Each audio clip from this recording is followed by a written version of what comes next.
কাজের টাকার জন্য বাড়ি গিয়ে নিখোঁজ গৃহবধূ, প্রশাসনের নীরবতা নিয়ে প্রশ্ন। ত্রিপুরার রাজধানীর নাকের ডকায় গৃহবধূ নিখোঁজ। কাজের টাকার জন্য গিয়ে নিখোঁজ হয়েছেন এক মহিলা, এমনই অভিযোগ পরিবার সূত্রে। ঘটনাটি ঘটে বজরংনগর থানার অন্তর্গত আমতলী কালীটিলা এলাকায়। নারীদের নিরাপত্তা নিয়ে ফের উঠছে প্রশ্ন, আর প্রশাসন এখনও কার্যত নীরব। নিখোঁজ গৃহবধূর নাম বিশাখা সরকার, বয়স আনুমানিক 32 বছর। পরিবারের সদস্যদের অভিযোগ, তিনি স্থানীয় বিশ্ববর্ধনের বাড়িতে কাজের টাকা আনতে গিয়েছিলেন। সেখান থেকে আমতলী লস্করপাড়ার লক্ষ্মী বিশ্বাস নামে এক মহিলা তাকে বাড়ি থেকে ডেকে নিয়ে যায়। এরপরই ঘটে চাঞ্চল্যকর ঘটনা। পরিবারের দাবি, লক্ষ্মী বিশ্বাস ও তার লোকজন গৃহবধূর হাত পা বেঁধে তাদের সামনেই মারধর করে এবং পরে তাকে নিখোঁজ করে দেয়। আজ অবধি তার কোনো খোঁজ মেলেনি। ঘটনার পর বজরংনগর থানায় একটি খোঁজ ডায়েরি এবং লক্ষ্মী বিশ্বাসের বিরুদ্ধে মামলা হলেও প্রশাসনের ভূমিকায় উঠছে বড় প্রশ্ন। দিন পেরিয়ে যাচ্ছে, তদন্ত যেন চলছে কচ্ছপের গতিতে। এখনও বিশাখা সরকারের কোনো হদিশ নেই। নিরাপত্তাহীনতা, বিশেষ করে নারীদের ক্ষেত্রে, বারবার প্রমাণ করে দিচ্ছে ত্রিপুরা সরকারের আইন শৃঙ্খলা রীতিমতো প্রশ্নের মুখে। শুধু উন্নয়নের প্রচার নয়, রাজ্যবাসী চাইছে বাস্তব নিরাপত্তা, কার্যকর তদন্ত আর অপরাধীদের শাস্তি। তবে প্রশাসন কি সত্যিই এই দায় নেবে, নাকি আরও এক মায়ের কান্না হারিয়ে যাবে? তদন্ত চলছে কথার আড়ালে। কি হয়েছিল ঘটনা? বৌদি বলে শনিবারে 9টার সময় আমার তো বাড়ি কালীবাজার তাইছি শুনছি কইতাছে বাইকটা আয়া 9:30টার সময় আয়া লক্ষ্মী ডাইকা নিছে, কইছে তুমি টেহা বেশি আনছো। আর বৌদি কইতাছে আমি টেহা বেশি আনছি না, আমি কম টেহা আনছি। তারপরে চলো মালিকের বাড়ি যাই, যে বাড়ি কাজ করছে এই মালিকের বাড়ি যাই। তারপরে পরে গেছে বৌদি, একটা নাইটি ফোরানো আসলো, একটা উল্টা লইছে, লইয়া গেছে মালিকের বাড়ি। গেছে পরে যে এই যে গেছে আর মানে খোঁজখবর নাই।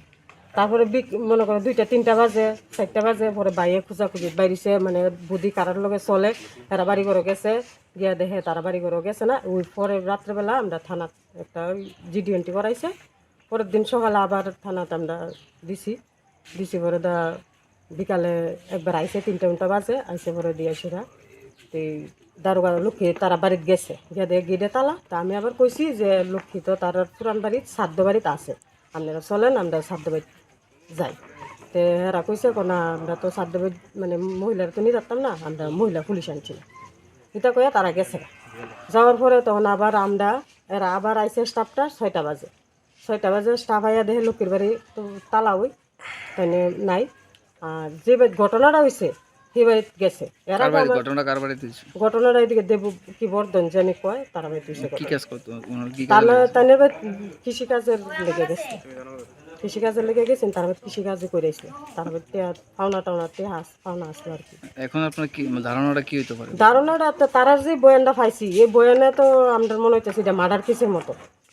মার্ডার কেস কেড়ে গেছে পরে কইতেছে হাতে বাঁধছে, তাই যে উনারা দিয়ে গেছে, উনারা দিয়ে হাতে বাঁধছে, বাইন্দা তাই ফিসছে পরে তারপরে দিয়া শিকার আনাইছে, কইছে আমি টেহা দিমু। আমার বদি কইছে টেহা দিমু কইছে, মানে শিকার কইছে শিকার আনাইছে যে টেহা আমি দিমু, আমি টেহা নিছি, আমি টেহা দিমু।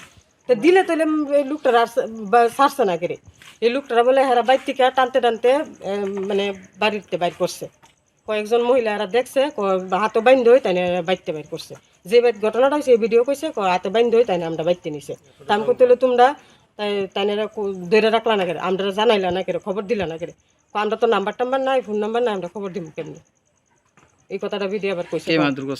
মারধর করছে লক্ষ্মী বিশ্বাসে নিয়ে আসে।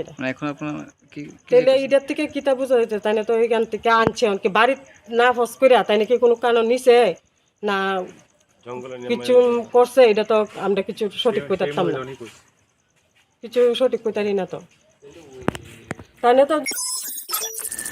রিপোর্ট, সংবাদ প্রতীক্ষা।